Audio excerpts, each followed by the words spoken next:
Meanwhile, back here in the Bay, reaction to the Oakland City Council voting in favor of cutting the police budget in the midst of a violent crime wave.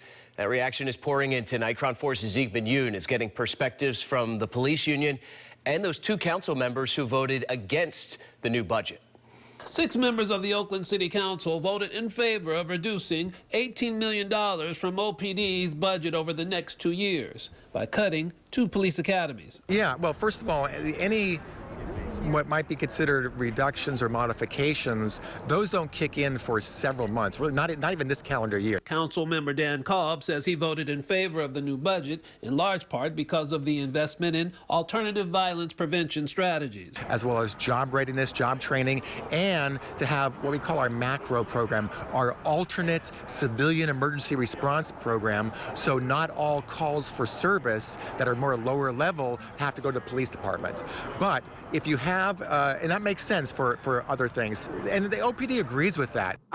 We're actually supportive of that. However, the president of the Oakland Police Officers Association, Barry Donnellan, says that emergency mental health calls are only a fraction of their daily calls for service. We like the idea, especially with macro pushing these calls about mental health over to the fire department. And it accounts for about 40 calls a day that we wouldn't have to respond to. But to give you context, right now we respond to 2,000 calls. So the impact, it will absolutely be there, but the reduction in work won't be as large as we would like. Council members Lauren Taylor and Treva Reed voted against the new budget on the grounds of what they say is a lack of equity for their constituents in East Oakland. When I saw the limited investment into East Oakland, the limited centering of the East Oaklanders, of the voice of East Oaklanders that I am hearing from, who I know sent hundreds of emails to me, I could not vote for it in principle.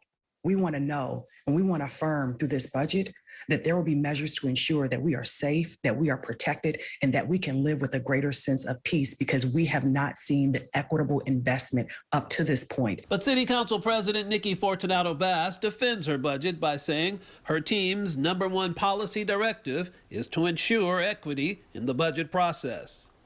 Zeke Yoon, KRON 4 News.